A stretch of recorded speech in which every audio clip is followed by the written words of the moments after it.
नमस्कार, कहानी बारल में आपका स्वागत है। लीजिए पेश है भारत में कहीं सुनी जाने वाली लोक कथा।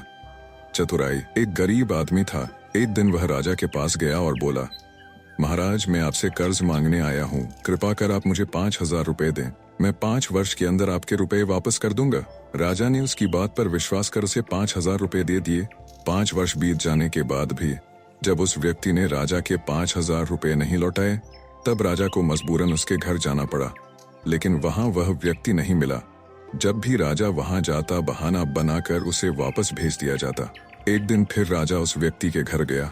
वहां और कोई तो नहीं दिखा। एक छोटी लड़की बैठी थी। राजा ने उसी से पूछा, तुम्हारे पिताजी कहाँ हैं? लड़की बोली, पिताजी स्वर्ग का पानी रोकने गए हैं। राजा ने फिर पूछा, तुम्हारा भाई कहाँ है? लड़की बोली, बिना झगड़ा के झगड़ा करने गए हैं। राजा के समझ में एक भी बात नहीं आ रही थी, इसलिए वह फिर पूछता है, तुम्हारी माँ कहाँ है? लड़की बोली, माँ 1 से 2 करने गई है। राजा उसके इन ऊल जुलूल जवाब से खींच गया। वह गुस्से में पूछता है, और तुम यहाँ बैठी क्या कर रही हो? लड़की हंसकर बोली, मैं घर बैठी संसार देख रही हूँ। राजा समझ गया कि लड़की उसकी किसी भी बात का सीधा जवाब नहीं देगी, इसलिए उसे अब इससे इन बातों का मतलब जानने के लिए प्यार से बतियाना पड़ेगा। राजा ने चेहरे पर प्यार से मुस्कान लाकर पूछा, बेटी, तुमने जो अभी मेरे सवालों के जवाब दिए, उनका मतलब क्या है? मैं तुम्हारी एक भी बात का मतलब नहीं समझ सका, तुम मुझे सीधे सीधे उनका मतलब समझाओ। लड़की ने भी मुस्कुराकर पूछा, अगर मैं सभी बातों का मतलब समझा दूं तो आप मुझे क्या देंगे? राजा के मन में सारी बातों को जानने की तीव्र उत्कंठा थी। वह बोला, जो मांगोगी वही दूंगा। तब लड़की बोली, आप मेरे पिताजी का सारा कर्ज माफ कर देंगे तो मैं आपको सारी बातों का अर्थ बता दूंगी। राजा ने कहा, ठीक है, मैं तुम्हारे पिताजी का सारा कर्ज माफ कर दूंगा। अब तो सारी बातों का अर्थ समझा दो। लड़की बोली, महाराज, आज मैं आपको सारी बातों का अर्थ नहीं समझा सकती, कृपा कर आप कल आएं, मैं जरूर बता दूंगी। राजा अगले दिन फिर उस व्यक्ति के घर गया। आज वहां सभी लोग मौजूद थे। वह आदमी, उसकी पत्नी, बेटा और उसकी बेटी भी। राजा को देखते ही लड़की पूछी, महाराज, आपको अपना वचन याद है ना? राजा बोला, हाँ, मुझे याद है। तुम अगर सारी बातों का अर्थ बता दो तो मैं तुम्हारे पिताजी का सारा कर्ज माफ कर दूंगा। लड़की बोली, सबसे पहले मैंने यह कहा था कि पिताजी स्वर्ग का पानी रोकने गए हैं। इसका मतलब था कि वर्षा हो रही थी और हमारे घर की छत से पानी टपक रहा था। पिताजी पानी रोकने के लिए छत को छा बना रहे थे, यानी वर्षा का पानी आसमान से ही गिरता है और हम लोग तो यही मानते हैं कि आसमान में ही स्वर्ग है। बस पहली बात का अर्थ यही है। दूसरी बात मैंने कही थी कि भैया बिना झगड़ा के झगड़ा करने गए हैं। इसका मतलब था कि वे रेंगनी के कांटे को काटने गए थे।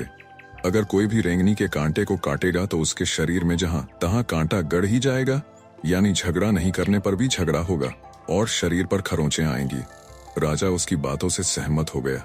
वह मन ही मन उसकी चतुराई की प्रशंसा करने लगा। उसने उत्सुकता के साथ पूछा, और तीसरी चौथी बात का मतलब बेटी? लड़की बोली, महाराज, तीसरी बात मैंने कही थी कि माँ 1 से 2 करने गई है। इसका मतलब था कि माँ अरहर दाल को पीसने, यानी उसे 1 का 2 करने गई है। अगर साबुत दाल को पीसा जाए तो 1 दाना का 2 भाग हो जाता है, यानी यही था 1 का 2 करना। रही चौथी बात, तो उस समय मैं भात बना रही थी और उसमें से एक चावल निकाल कर देख रही थी कि भात पूरी तरह पका है कि नहीं। इसका मतलब है कि मैं एक चावल देखकर ही जान जाती कि पूरा चावल पका है कि नहीं, अर्थात चावल के संसार को मैं घर बैठी देख रही थी। यह कहकर लड़की चुप हो गई। राजा सारी बातों का अर्थ जान चुका था। उसे लड़की की बुद्धिमानी भरी बातों ने आश्चर्य में डाल दिया था।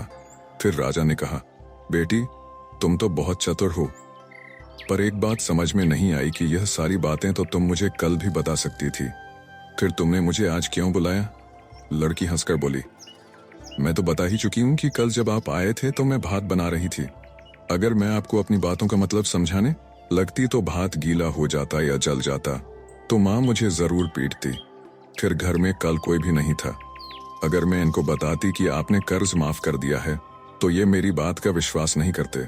आज स्वयं आपके मुंह से सुनकर कि आपने कर्ज माफ कर दिया है, जहां इन्हें इसका विश्वास हो जाएगा वहीं खुशी भी होगी। राजा लड़की की बात सुनकर बहुत ही प्रसन्न हुआ। उसने अपने गले से मोतियों की माला निकाल उसे देते हुए कहा, बेटी, यह लो अपनी चतुराई का पुरस्कार। तुम्हारे पिताजी का कर्ज तो मैं माफ कर ही चुका हूँ। अब तुम्हें या तुम्हारे घर वालों को मुझसे बहाना नहीं बनाना पड़ेगा। अब तुम लोग निश्चिंत होकर रहो। अगर फिर कभी किसी चीज की जरूरत हो तो बेझिझक होकर मुझसे कहना। इतना कहकर राजा लड़की को आशीर्वाद देकर चला गया। लड़की के परिवार वालों ने उसे खुशी से गले लगा लिया। आप सुन रहे थे कहानी वायरल से भारत में कहीं सुनी जाने वाली लोक कथा चतुराई। वीडियो पसंद आया तो इसे लाइक करिए और चैनल को भी सब्सक्राइब कीजिए। धन्यवाद।